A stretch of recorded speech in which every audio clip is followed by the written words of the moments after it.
Evet ya şimdi öncelikle tabii Türkiye'de başlayan bir süreç var. Bu sürecin kendisi çok önemli. Kendi Kürdüyle barışmayan, süreci ilerletmeyen ve bu noktada da hep yüzünü Suriye'ye dönerek, Rojava'ya dönerek orada üzerindeki gelişmelerle aslında ki Türkiye sürecine yön vermeye çalışan bir devlet aklıyla ve Devlet Bahçeli'nin aklıyla karşı karşıyayız. Şimdi Rojava'nın kendisine baktığımızda demokratik olmayan bir Rojava'yla karşı karşıyayız. HTŞ gibi bir düşünceye sahip, kadını yok sayan, halkları, inançları yok sayan, Kürt halkını yok sayan bir düşünce yönetiyor Suriye'yi. Şimdi buraya üzerinden baktığımda evet orada Kürtler var. Kürt halkı, aynı zamanda Kürt kadınları ve diğer kadınlar ki diğer halklar kendi varlıklarını ortaya koyan bir yerden yaklaşıyorlar ve kendi kendilerini yönetmek istiyorlar. Şimdi eğer demokratik bir zeminden bahsediyorsak ki bu Orta Doğu ve Türkiye için geçerli, bu zemini hayata geçirme noktasında, yaşam bulması noktasında samimi olarak adım atılmak isteniyorsa aslında ya da bir barışın gerçekleşmesi isteniyorsa bu sadece Türkiye'deki Kürtlerle barışmak değil, aynı zamanda Orta Doğu'daki Kürtlerle de barışmak, diğer halklarla da barışmak anlamına geliyor.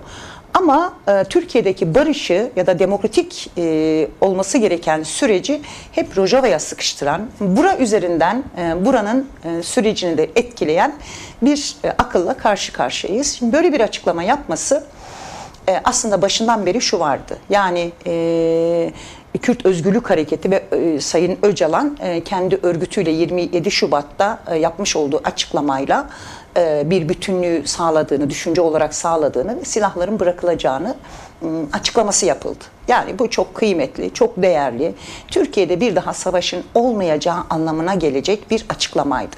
Ama bu açıklamanın karşısına baktığımızda sürekli Rojava'yı esas alan bir yerden bakıyor ve yine Sayın Öcalan'ın yapmış olduğu açıklama yani kesinlikle Rojava'da YPG'nin silah bırakmaması gerektiği, kırmızı çizgi olması gerektiği zaten ifade edilmişti.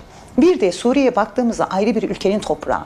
Yani hep güvenlikçi politikalarla yaklaşan bir devlet aklıyla karşı karşıyayız. Yani kendi sınırında bile Kürdün varlığını kabul etmeyen, işte Suriye Arap Cumhuriyeti üzerinden oraya entegre edilmeye çalışan bir yöntemi dayatıyorlar. Bu da buradaki Kürdü de etkiler, buradaki süreci de etkiler. Aynı zamanda Orta Doğu'daki barışın gerçekleşmemesi de etkileyen bir söz aslında. Bugün mecliste ilk konuşmasını yapması gerçekten iyi olmamış.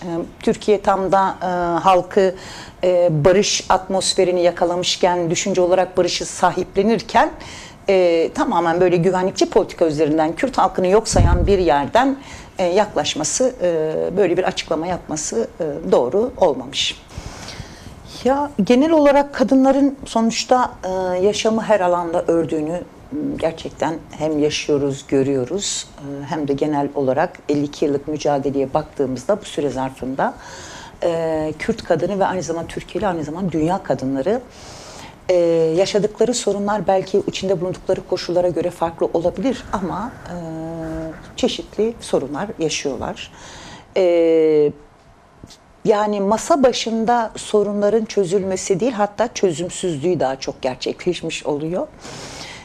Masa başında çözülmeyen sorunları devrimci kadınlar ve Kürt kadınları, yurtsever kadınlar ya da Türkiye'li kadınlar her daim meydanlarda, alanlarda eylemler yaparak ve yürüyüşler gerçekleştirerek kadını toplumsal özne üzerinden varlıklarını ortaya koymuşlardır. Yani devletin aklı hep şöyle çalışmıştır. Aslında kadın yoktur. Kadın siyasette yer alamaz. Alsa bile işte erkek gibi düşünmeli. Erkek egemen anlayışı üzerinden düşünen bir cins olarak hep görmüştür. Ama bugün bu süre zarfında, mücadelenin süresi zarfında alınan sonuçlardan biri, en önemlisi hakikaten kadın mücadelesi. Kadınlar sadece erkek anlayışı gibi ya da devletin aklı gibi, devletin mekanizmasında olan işleyiş gibi ya masa başında sorunları çözeriz ki bu sorunlar da çözüldüğünde yine kadın lehine olmayan sorunlar. Bundan dolayı da bir yönüyle kadınlar kendi kimliği üzerinden çeşitli eylemler ve yürüyüşler gerçekleştirirler. Kendi kimliklerinin farkındalığı üzerinden toplumsal cinsiyetin, kadın kimliğinin toplumsallaşması üzerinden bir yönüne de bu topraklarda, sistemde eğer sorunlar var ise, toplumsal sorunlar var ise ki bugün en önemli sorun tam da bahsettiğimiz barış süreci ve toplumun demokratikleşmesi sorunu. Burayı değiştirme, dönüştürme üzerinden bir yürüyüşün olması aslında bu yürüyüşün toplumsallaştırılması anlamına geliyor. Bu açıdan değişimi, erkek egemen zihniyetindeki dönüşümü, keza işte mecliste o temsili siyasetin sadece varlığı değil, kadınların da bir toplumsal özne olarak ve toplumun yarısı olarak bu süreci attıkları her adım üzerinden etkileyecektir ve aynı zamanda kadınların talepleri ön plana çıkmış olacaktır bu süreç içerisinde. Yani Türkiye'nin kadın mücadelesinin ve Kürt kadınların mücadelesinin Türkiye siyasetinin tıkandığı ve aynı zamanda sorunların çözülmediği, genel bir duyarlılığın, bu sorunlara yönelik genel duyarlılığın en daraldığı süreçte kadınların aslında alanda olduğunu yine gördük. Bu çok önemliydi gerçekten. Çünkü 1980'ler sonrasında da yine darbe yapıldıktan sonra ilk alanlara çıkan yine kadınlar olmuştur. Bunun yansıması tabii toplumda bu kadar uzun bir yürüyüşün olması, kilometrelerce bir yürüyüşün olması, Ankara'ya ulaşılması toplumu etkileyen, yani sadece kadınlara değil genel olarak toplumu etkileyen bir yürüyüş olmuştur.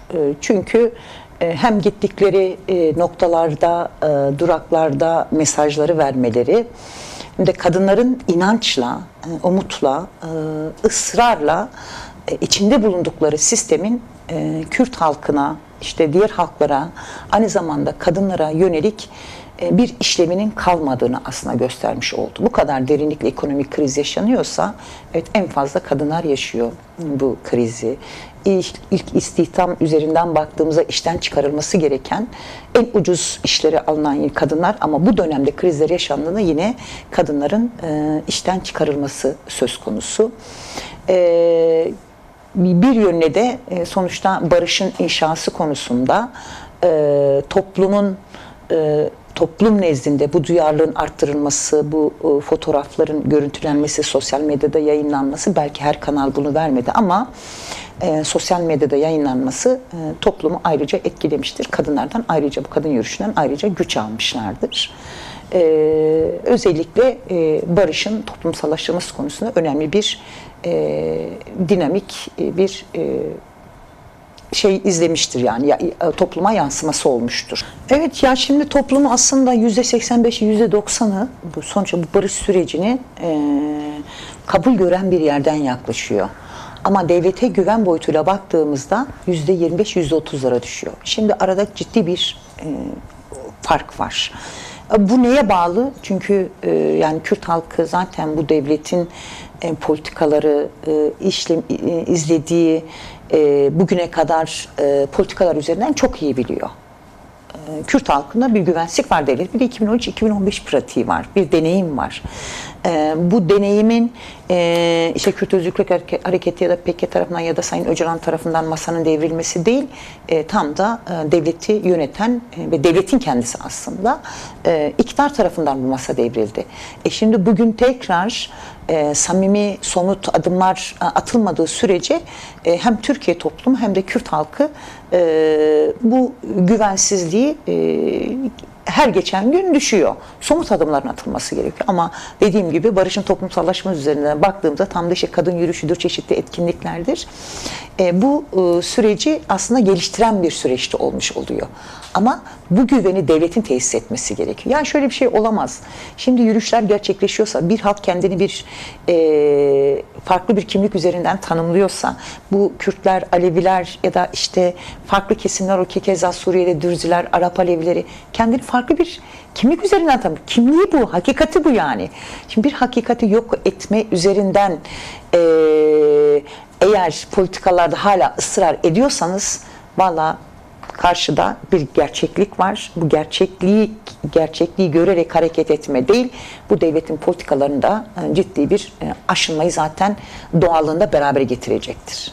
Yani bu topraklarda yaşayan farklı halklar ise kendi kimliklerinde ısrar ediyorlarsa, mücadele ediyorlarsa o zaman bu devletin politikaları her daim bir savaş koşulları olmuş olacaktır. Açık bir savaş olmasa bile örtük bir savaş hep yaşandı zaten. Açık bir savaş yaşandı, Kürt halkı üzerinden yaşandı ama Alevilerle ne kadar barışmış? Alevilerle de örtük bir savaşı var. Kadınlarla örtük savaşı var. Emekçisiyle örtük savaşı var.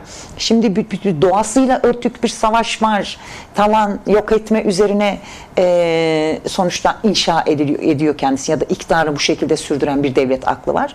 Yani bu savaştan çıkabilmek için tam da kadınların, emekçilerin, tüm farklılıkların aslında sadece temsili siyaset üzerinden değil, esas toplumun sorunlarını ortaya koyacak kesimlerin bunlara tepki göstermesi ya da muhalefet etmesi yerindedir. Kadın yürüyüşü tam da bura üzerinden birçok alanı da etkileyen bir yürüyüş olmuştur. Cezaevinde binlerce insanın olması sonuçta hem siyasi düşüncelerinden dolayı şu anda cezaevindeler. Yani muhalif oldukları için cezaevindeler. Ve 30 yıldır cezaevinde olan insanlar var ki Sayın Öcalan'ın cezaevinde olması işte 27. yılına girmiş oluyor. Şimdi baktığımızda halk aslında bir abluk altında. Düşünceni söyleyemezsin, demokratik siyaset yapamazsın, şunlardan bahsedersen evet senin yerin aslında cezaevidir üzerinden bir politika izleniyor. Yani insanların kendilerini ifade etmediği bir Türkiye gerçekliğiyle, Türkiye devletiyle, Türkiye iktidarıyla karşı karşıyayız. Şimdi cezaevinde bu kadar binlerce insan tutsaksa, bu binlerce insan eğer serbest bırakılmıyorsa, tahliye edilmiyorsa burada yine halk nezdinde bir güvenin olmadığı anlamına gelir. Halk güvenmez. Somut adımların atılması gerekiyor ama şu demek de değil. Yani cezaevinde tahliyeler başladı. İşte birçoğunu tahliye ettiler ama yasalarda değişiklik olmadı. Şimdi yasalarda değişiklik olmadığı sürece cezaevinde çıkacak olan arkadaşlarımız, işte demokrasi siyaset yürütmüş ve bundan dolayı cezaevinde olanlar yasalar değişmediği sürece yine düşüncelerinden dolayı tutsak edilmeyle karşı karşıya kalabilirler. Önemli olan gerçekten bunun hukuki ya da yasal bir değişimin gerçekleşmesi gerekiyor. İşte terörle mücadele kanunun değişmesi gerekiyor. Halkın iradesini yok sayan, yerel seçimleri yok sayan ya da genel seçimi de yok sayan bir zihniyetle de karşı karşıyayız. Aslında hepsi bir cezaevi mantığı üzerinden yaklaşabiliriz. Belki fiziki olarak dört duvar arasında ama dışarıda olanlara baktığımızda da aslında açık bir cezaevi uygulamasıyla da karşı karşıyayız. Yeni bir sürecin başlangıcı olarak ifade edebiliriz. Çünkü yani bahsettiğimiz devletin bu sistemi olduğu sürece, erkek egemen sistem olduğu sürece barış sürecine yönelik adımların atılmadığı sürece sonuçta bu yürüyüşler hep gerçekleşecektir. Kadınlar her daim önce olacaktır diyelim. Evet. Gerçekten ciddi bir tablo çıktı karşımıza. Biz aslında bir taraftan da Abdullah Öcalan'dan gelen mesajı da konuşmak istiyoruz. Evet, değerli Yağmur'la birlikte bölgede nasıl bir etki uyandırdığını, özellikle ilk okunduğu Adana'da nasıl bir etki yarattığını dinlemiş olduk. Ancak bu mesajı hepimiz okuduk. Siz gerçekten bu mesajın nasıl, önemli kavramlar da vardı. Müzakerecilik üzerine de çeşitli tartışmalar vardı. Bu mesajı siz nasıl değerlendiriyorsunuz? Ya genel olarak şöyle bir hal hep yaşadık, hepimiz yaşıyoruz ve toplumda çok derinlikli de yaşanıyor. Doğru tekmiş gibi yaklaşılıyor. Yani erkek egemen olan kimse bu devletler üzerinden de böyle işte sömürge üzerinden yaklaşan devlet aklı üzerinden de böyle, işgalciler, kısaca işgalciler üzerinden de böyle. Kadın boyutuna da baktığımızda bir erkek egemen anlayış var. Bura üzerinden de böyle, yani böyle dediğim şey nedir? Doğru olan hep egemen bakış açısı üzerinden şekilleniyor. Evet, egemen bakış açısı da sürekli ya işgal ettiği ülkeler vardır ya da yok saydığı coğrafyalar ya da kimlikler vardır. Kürt halkı olduğu gibi çok yönelimi, yayılması ya da oraları talan etmesi çok doğal olarak bunu gerçekleştirebiliyor. Ama bunun karşısında itiraz ettiğinizde, kendisine göre doğru olduğu için, bu yönde de toplumu şekillendirdiği için itiraz edildiğinde yine farklı yaftalamalarla kendisini yine doğru bir yerden, işte bir silahlı gücüyle, orantısız gücüyle yaklaştığında yine bunu yine doğru olarak görüyor. Ama bunun karşısında tek doğru değil, ezilenin de ya da kendisini var ya da toplumsal özne olarak gören kadın ya da işte ezilen halklar, inançlar olduğunda, yani muhalefet olduğunda bu doğru kabul görmüyor. Ama bugün işte kadın erkek ilişkisi üzerinden özellikle Sayın Öcalan ifade ettiği tam da bu. Doğru tek değil, aslında karşılıklı müzakere ederek, bunlar tartışılarak, değerlendirilerek kadın bugüne kadar, bu tarihe kadar ya da tarihsel olarak hep itaat edilen bir cins olarak görülmüştür. Bunun böyle olmaması gerektiği, toplumundaki zihniyetin ya da erkek egemen zihniyetin değişebilmesi için bunun müzakere yoluyla çözülmesi gerektiğinden bahsetmiş oldu ve mesajı da bu yönlü Adana ilinde okunmuş. Biliyorsunuz bu programa gelmemizde Sayın Öcalan 9 Ekim komplosunun yıl dönümü. Bunun arifesinde programımıza katılmış oluyoruz. Türkiye'de ve Kürdistan'da genel olarak 9 Ekim'de yürüyüşler gerçekleşmiş olacak. Biz de İstanbul'da DEM ve TEJA olarak Aksaray, Yenikapı'da, Marmaray durağında bu yürüyüşü başlatıp Saraçhane'ye kadar yürümüş olacağız. Ve orada yine Sayın Öcalan'ın fiziki özgürlüğünün gerçekleşmesi için bu yürüyüşü gerçekleştirmiş olacağız. Ve bundan dolayı da ben Türkiye halklarını, kadınları ve Kürt halkını Türkiye'de barış sürecinin gelişebilmesi için, Sayın Öcalan'ın fiziki özgürlüğüne kavuşması için bu yürüyüşe herkesi davet ediyorum. Evet, teşekkür ediyoruz tekrar. Evet değerli izleyenler, bir Odak programının daha sonuna gelmiş bulunuyoruz. Bir başka Odak programıyla yeniden karşınızda olacağız. İyi günler diliyoruz.